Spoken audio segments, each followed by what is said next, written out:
April Jefferson is an independent generative coach and facilitator, agility guide, curator of spaces, innovation igniter, game creator, and international speaker. Anjali Leon draws on over 2 decades of experience and leadership to design and deliver outstanding programs that educate, inform, and inspire people to do their best work in a world of increasing complexity and change. Please help me welcome April and Anjali to the stage.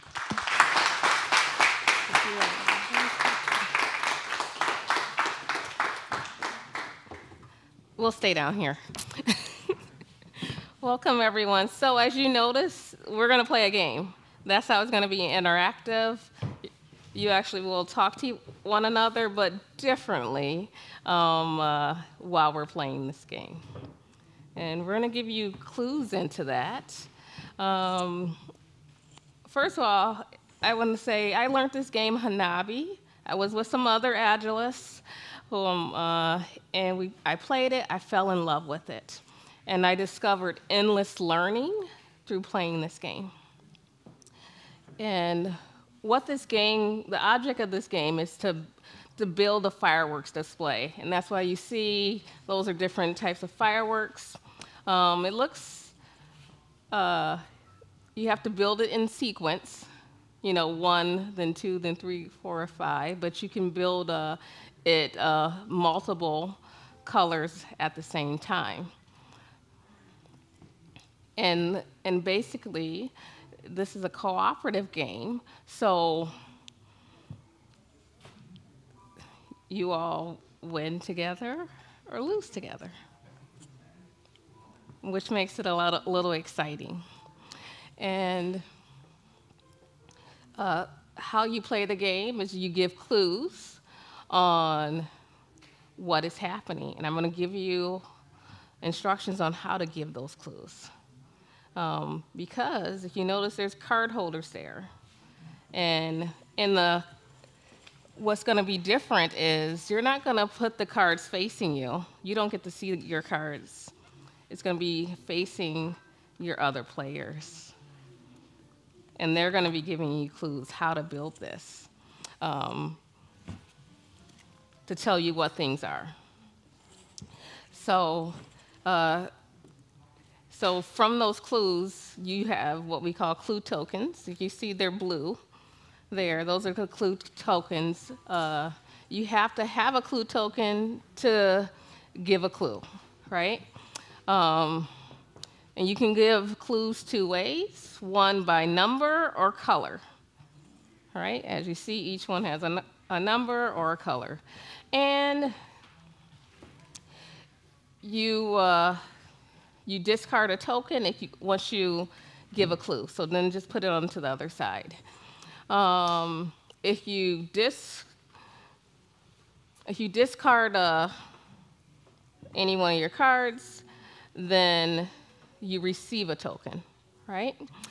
And you draw a new card. When you're playing a card, if it works, great. Sometimes you're like, okay, I'm playing it, it's good. Right?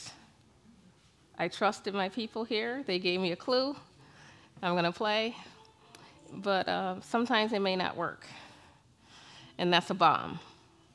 And if you get 3 of those bombs, then you have kind of blown up you and your fireworks engineer team. And you're out. You're no longer in play together. So that's the gist of the game. But so there's 3 ways to win. One is to don't blow yourself up, and you can get how many cards you get out. That's just how big your fireworks display is. It can be one little firework or multiple fireworks, for example. All right? The last turn is once you have the last card is drawn, that begins the last turn. So those are what the clue tokens and the bomb tokens looks like. Remember, they give us 4, but 3 bombs are out. And what's important to know is that, of course, to make it difficult, there's not like a one card of each one to build that beautiful display of the board. There are at least 3 1s, 2 2s, 2 3s, 2 4s, and only 1 5. Okay? So to give a clue, it's very important. You see, there's 1 yellow to give a clue. Or that's 2 blue. You have to be clear on what you're doing. And not just because you want them to choose that card and be like, you know, blue. You have to give both of those blue. See, that's wrong. Or there's 1 5 or 2 3s, for example. So you can give a clue by number or color. If you just say 3, if you only mention 1 3 and not the both, then that's wrong. Okay? Sometimes you're going to mess that up. Just correct yourself in the moment, okay? The biggest thing, too, is no table talking. How you speak to one another, you give clues by color or number. Nothing else. You're going to want to talk. You will want to talk and say other things. But, you know, you're going to say a color or a number.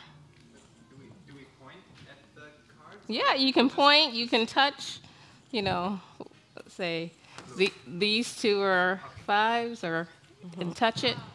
Yep, touch it. That's why we have the card holders there for you. Give you a card holder back. So, to set it up, if you're not at a table with at least, I would say, 4 people, join a table with 4 people. Or you may want to split up there, because we set it up where people can play as an individual or as a pair. Okay? And Anjali is going to share with you all how we're going to play this first round. Yeah. Well, there were a lot of instructions there. So we want to have a little trial round before we put you to the real test. Okay? So this round is we're going to learn the mechanics. So you each have, we're going to play with 3 suits to start with.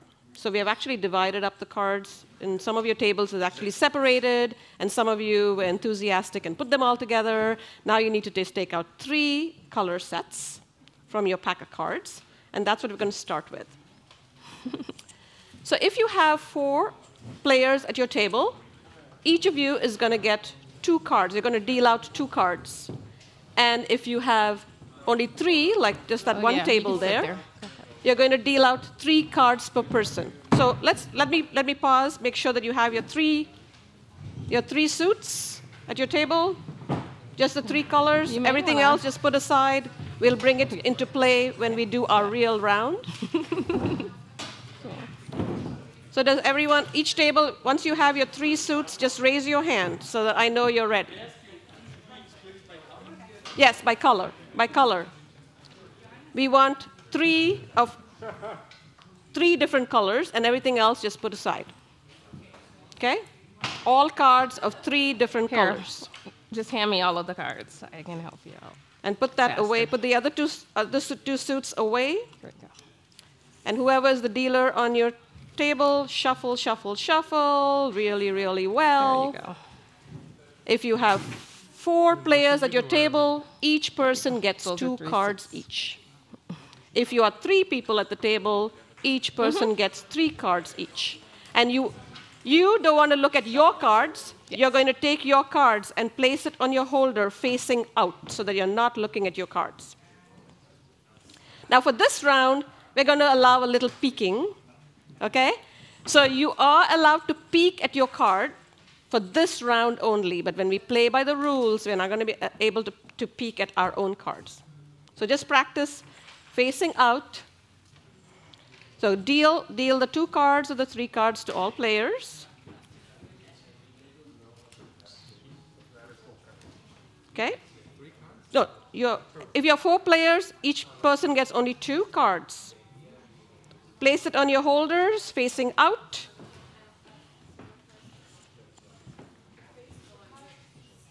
Looks like everyone, no, facing out. Oh yeah, you got facing out. Facing out, excellent. So you can see everybody else's cards, but except your own.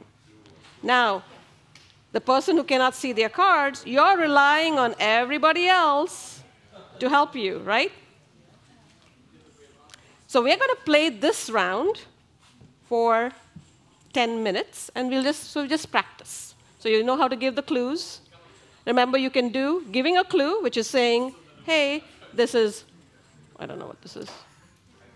So in this case, I'll say, this is a 2. Only one clue. This is a 2. Or I can say, this is white. I can't say this is a white 2. Got it? And if there are more than one of a color, and you're giving a color clue, you need to point to all of the cards that are related to that color, all of the cards that are related to that number if you're giving a number clue. So you can give a clue to anybody on your table. Is there any turns? You take turns in going around, but you can give a clue to anybody on your table. So we'll go only one clue. Only one action per turn. So you can give a clue, discard, or play on your turn. Do we start with one clue?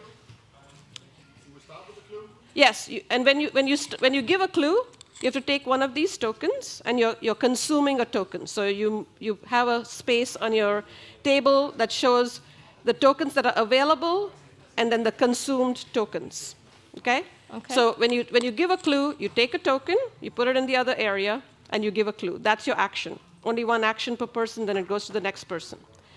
But instead of giving a clue, you could discard a card. So if you realize that that card is no longer valuable to you, you can say, I'm discarding this, and put it aside, and in which case you can reclaim a token.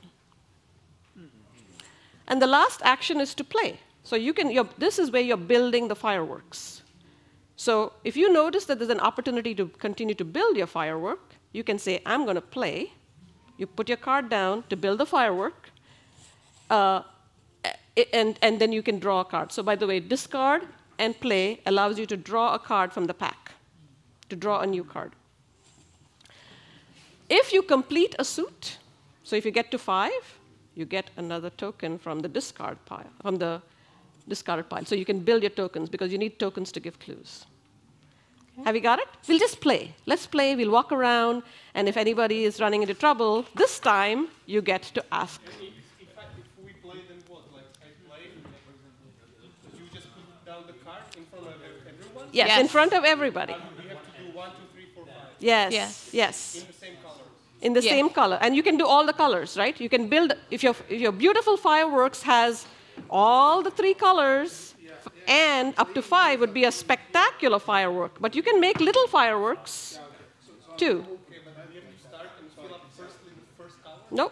Nope. You can fill up any sequence. Any suit, but you have to build in numerical order.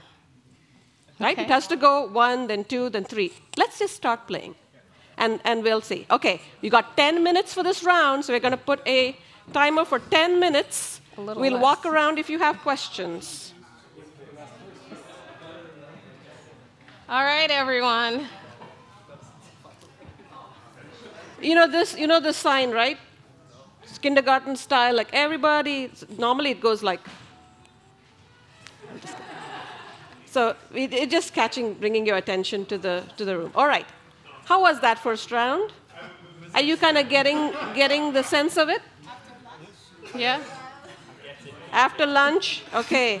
How many of you at least started your fireworks? Which tables started your fireworks? You have something at least started. Yeah? You have Excellent. something for us to enjoy? Yes. Yeah, there might be just a little bit of like, doop, doop, doop. Okay. All right. Did anybody bomb? Yeah. Just 1 second. There's some questions. What question do you have? You can give a clue to anyone on the table, but the person whose action is next is the one, whatever direction you're going, the action has to be performed by the person next to you. But you can give a clue to anybody at your table. You cannot speak. You cannot what? We cannot talk during the game. Yes, there was a lot of No talking. table talking. There was a lot of talking. The next time around, we're going to be a little stricter. So what I say is you can talk about everything else, but not the game, like the weather. That's true. You know. Yes, yes. From Michigan, it snows a lot. Can we, sort of, if you forget, can we ask for a reminder? Because everything is almost there. Reminder, no table talking. You need it every now and then. No, let's say someone gave me a clue, like past 2. No. So I forgot and I want.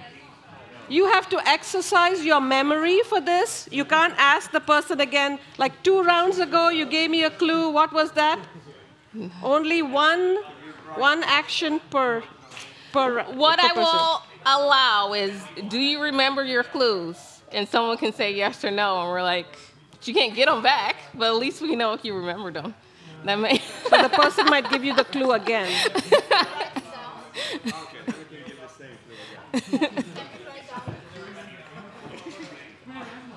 Is that honoring the spirit of the game? So, any questions about any of the rules?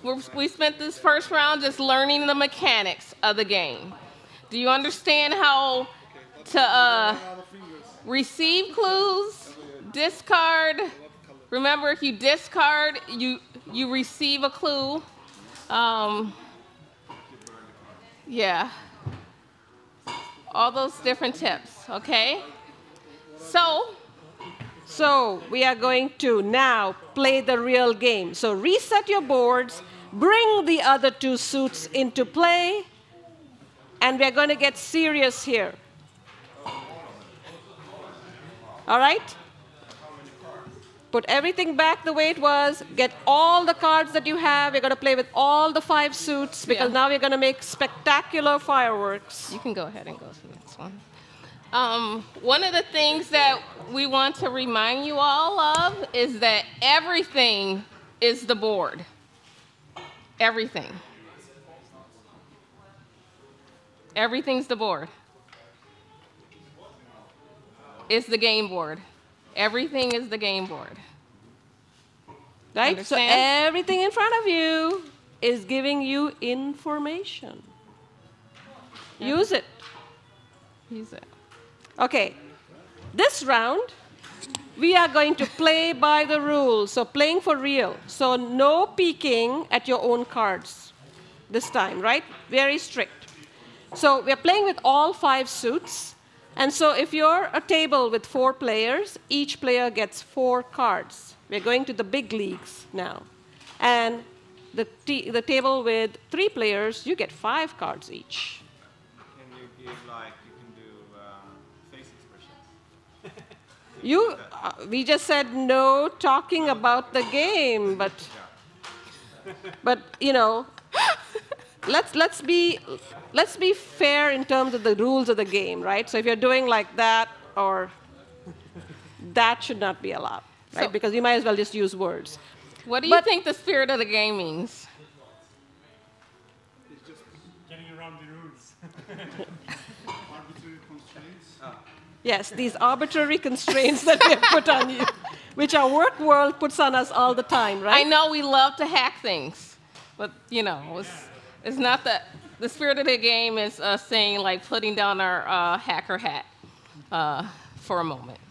So we have a question here. This round, all the colors. All the colors. So we can do a fireworks of 5 colors here. All right? Is everyone set with their cards? You have your whole board set up? And the actions are exactly the same as before. They'll be up here for you to reference. We're going to play this game for about 20 minutes or until all of you have spectacular fireworks. Remember, if you get 3 bombs, that means you discarded, you played a card and that card was a wrong play. When you play a card and it's a wrong play, that is a bomb. If you get 3 bombs, you have just destroyed your team, and you can stop playing and get some water and wait for the others. But hopefully, you're in the other 2 categories. Either you have pulled every single card from the deck. If you have pulled the last card from the deck, you can go one more round until it comes back to the last person who pulled from the deck. Or you have made all 5 spectacular fireworks. Are you ready? Okay. Have fun.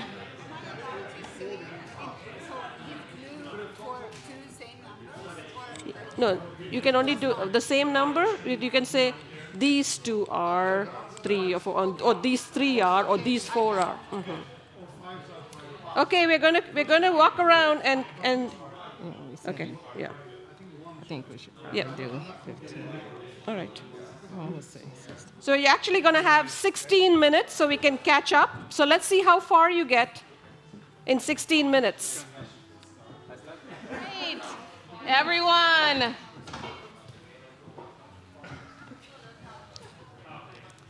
Okay. So does anyone have at least one element of a firework? Awesome. You're already way ahead, so give yourselves a round of applause.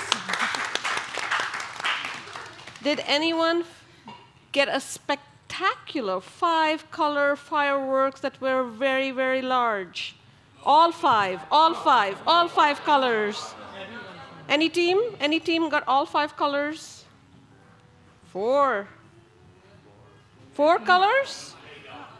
4 colors all the way? Did anyone get 1 color all the way to 5? Woohoo! Okay. So now, to get your score, all you have to do is, in your fireworks, just count the number of cards that are in your fireworks and note it down. So those are your points.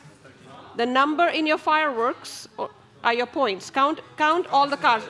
Only the card, not the number on the card. So if you have only the card. So you can count 2 ways.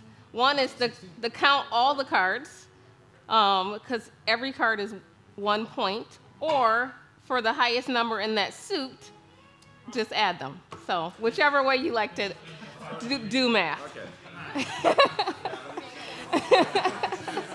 Okay. That is your score. And for teams who bombed out, still maybe track where you were when you bombed out. What we want you all to do now, there's a paper at your table with some questions for you to retrospect.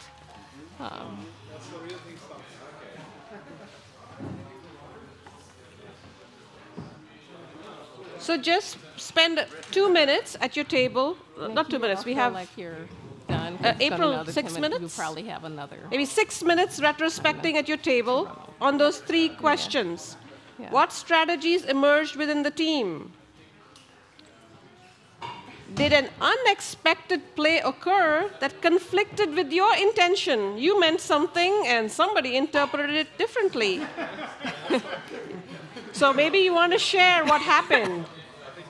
And then anything else you want to talk about the game. Now you get to talk about the game. So retrospect, and then we'll have some questions that we'll ask you. They're on your piece of paper? All right, everyone. So, how's this been? Did you guys hate no table talking? Not be able to talk about strategy?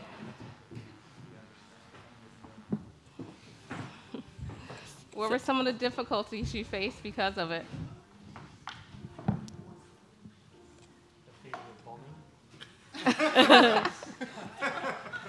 The feeling of bombing. Anyone else? Not having enough information. And how did that make you feel?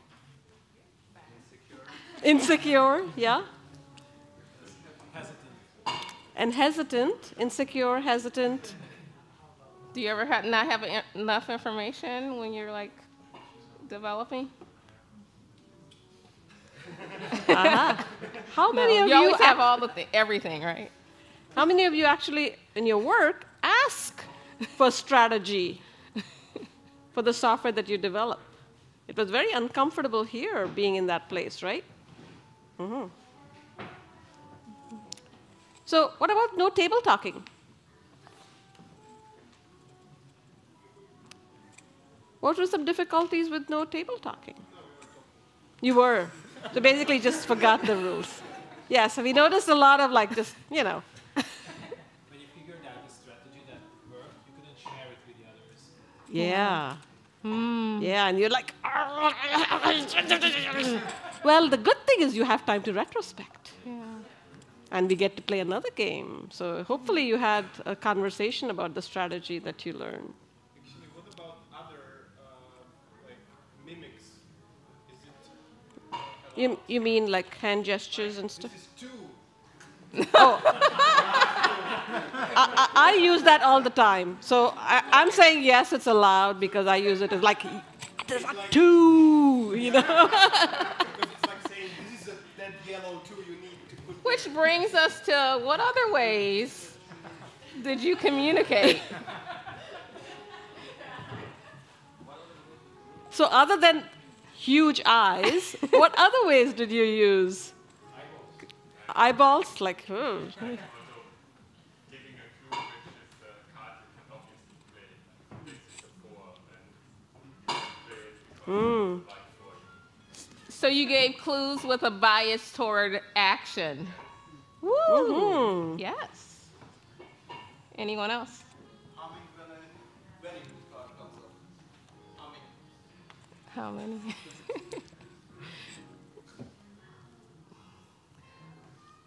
Could you say that again? Is that a question? No, I'm saying if a very good card came up, for example, I started singing to myself. Oh, you started singing. Humming. Humming. Oh, okay. That's something to pick up. That's like tells and like poker and different things like that. Okay. Anybody else? so it sounds like some strategies were developing even without communication. I want to share with you all some of the things. I said I want to unlock some secrets that I learned by just playing this game continually, over and over again until I mastered it. I learned as well on like how you discard matters. Where people who, like, you may have been frustrated because maybe someone's discarding a card that they had just picked up. I don't know if anyone had that frustration because they didn't have a pattern to their discard. You know, I picked up and added something to my hand and discarded, you know, from a different way. Whichever way, it doesn't matter. If you're going to left or right, but having a pattern to your, yes, that helps. Yes. It helps a lot. It allows you to understand when's the, how long will I need to be able to wait to give them a clue about that card, for example.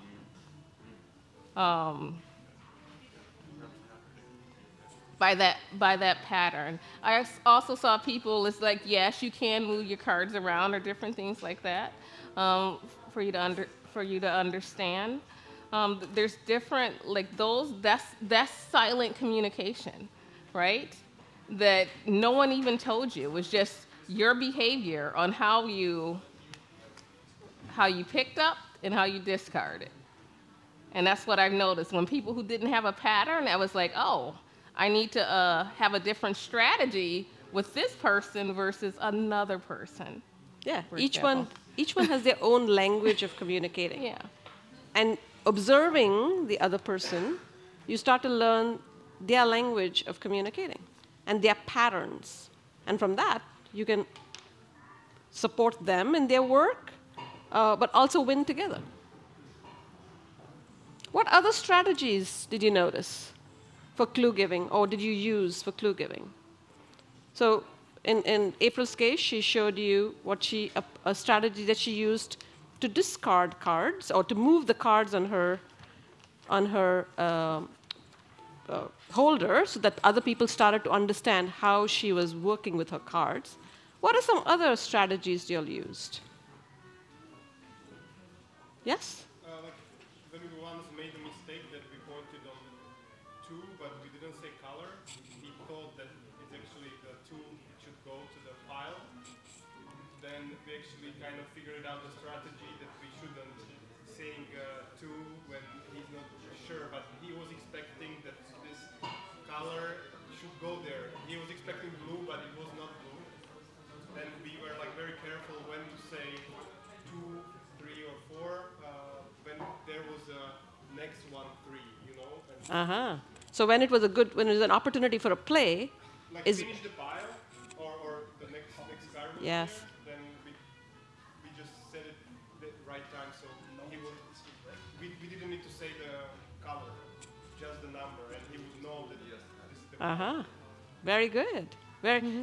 So you had an intention that was misinterpreted, but then y'all figured out how to learn each other's intention.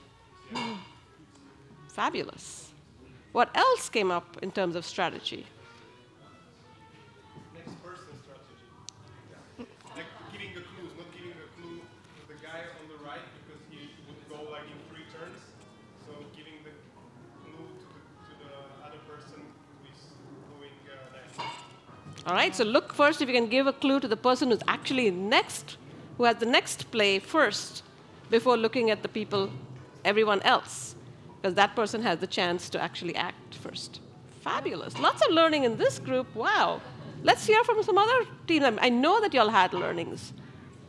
It was also like figuring out like if you know a card that you could play, but you saw a clue that was very important, then like trying to weigh, is the clue more important than playing this card? Very nice. So you did it for the benefit of your team, remember? Sometimes, he said, sometimes you have to think, is it better for me to play the card that he knows or to give the next person a clue? Yeah. Very generous. And it depends on what's on the board. Like, are you out of clues? Or do you need to be able to create space for that? Is there anything about certain plays where maybe you had an intention and they didn't execute on that intention, maybe? I saw something, I wrote some stuff down because I was like, ooh. And I saw, we tried to give clues which cards not to discard, but that was misinterpreted to play this card. and you got a bomb, yeah. Well, one of the teams also imposed restrictions on themselves that actually didn't exist. So they assumed that each had a certain number of tokens that they had to use, and that after their token was used, that they couldn't give another clue. And they didn't realize that the tokens that were available for the whole team. It was a resource that was available to the whole team. And so sometimes we put some restrictions on ourselves that don't actually exist. Yeah. So don't make assumptions. So just to notice, I noticed a couple things. At this table, sorry, I remember it was you. You had. There's no psychological safety here. No, this is what you had. They were like, give a clue. You were given the clue. Like, these are blue. The 1 and 2, you gave the clue. Sorry. And the 1 was out there. Instead of just saying this is a 2, and he would have been able to play, but he didn't play. And because of it, sometimes how can you reduce the number of clues in order for someone to play? So you did nothing wrong. I didn't join the 2 clues. I forgot to join that clue with the previous clue. Yeah. There was an element of trust there. You trusted me way too much. Yeah. So that's what I was looking at. So yeah, I missed that part. So that was. You saw in the practice how I got on the first go. You should have don't trust that guy. Okay, so Yeah. And props to people who only needed to give like one clue in order for someone to play, instead of having to have two clues to play. I played with someone they played this for the first time the other day, and we scored very high.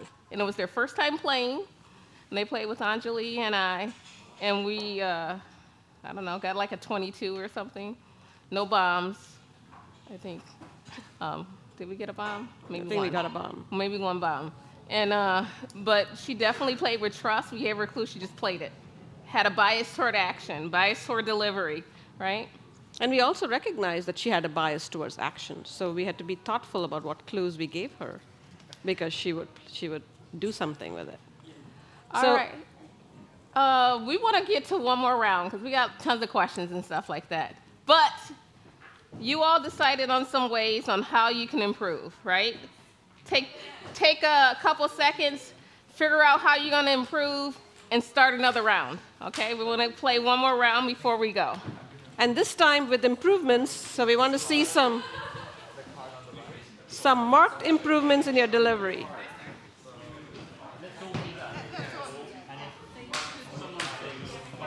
We have lots of questions. I think we didn't account for the 15-minute intro. Well, 22-minute. It's okay. I think they're having fun. And I think we need to pull in the value part. Okay, that's fine.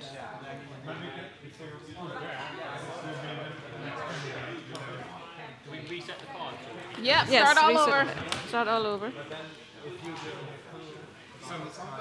I guess we didn't have to, but Shuffle, I said shuffle, it way shuffle. too fast. Shuffle. Like if you wanted to continue, you could have, right? But I think you've So we're already going to talked start about a everything. brand new game. So after you all have figured out your improvements, shuffle all your cards, reset your game. I was like, we have to start again, right? Before you had a chance to think. Yeah.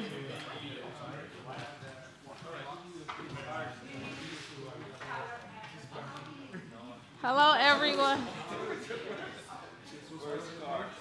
How did you all do? You did worse? Oh, no. Who did better? Yes. Look, like both hands up. They didn't die. They did a lot better. How did you measure better? How did you? What was? Took risks? Yes. You took risk, but what made you say it went better?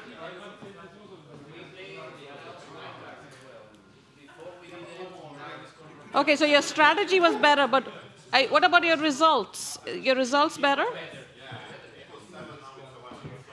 Nice. Any other team? Your team? How did you get better?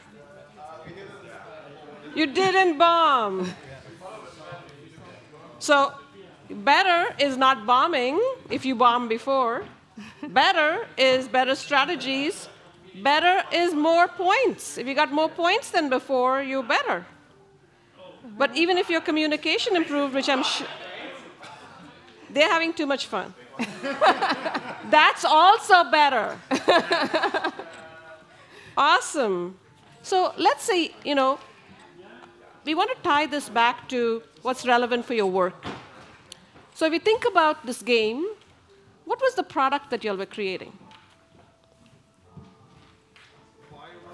The fireworks. Okay, at least you remembered. Yes.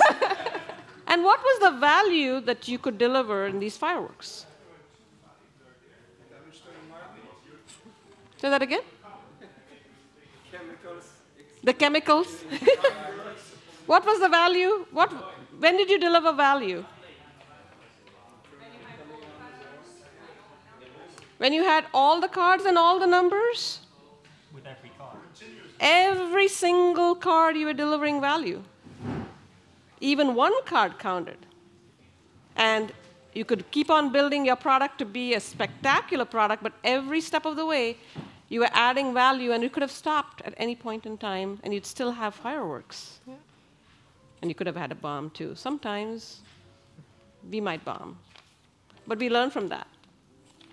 So, April, you have, what are some other ahas that you got from about value delivery for our last moments that we have together? Any other ahas? Or should I ask, aha? Yeah. You don't have to keep every card, like you can discard. Yeah. Yes. That's such a big deal when sometimes people forget that no information is information.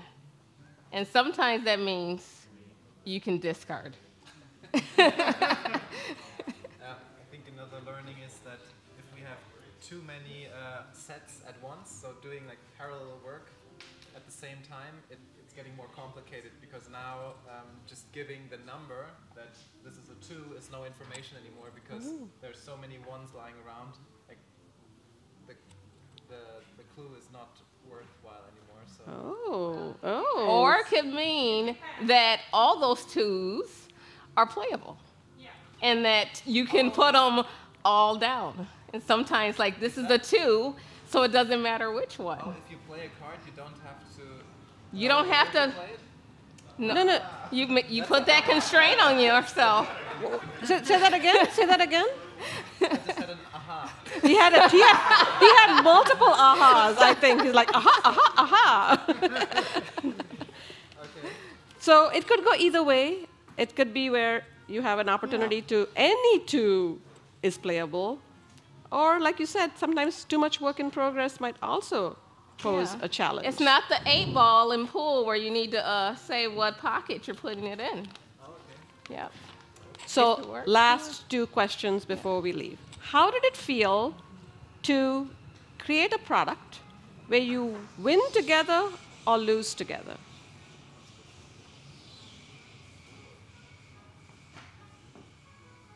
Anyone?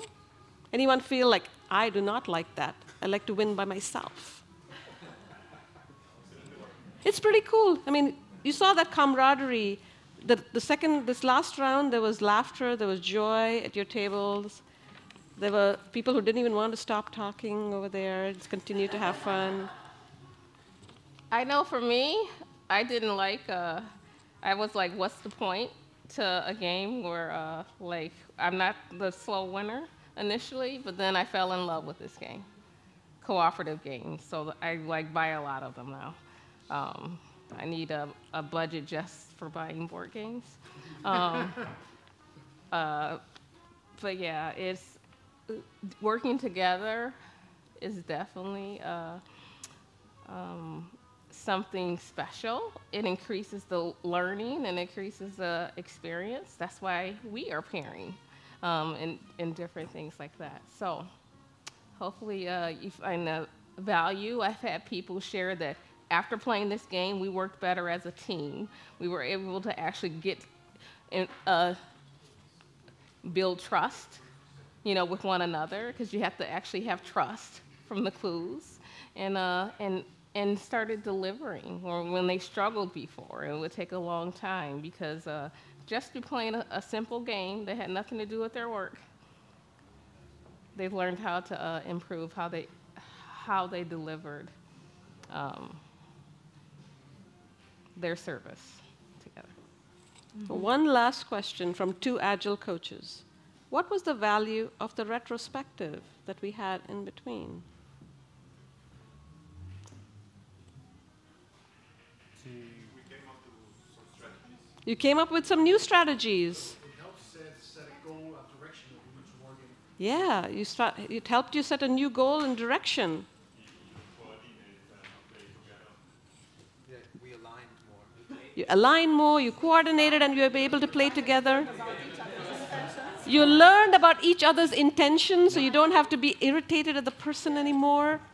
What were you going to say? I just wanted to say the same. Yeah. That we learned each other's intentions, and we started to trust more in each other because I knew that he gives the hint because I know just the opposite. Yes. And earlier I was hesitating.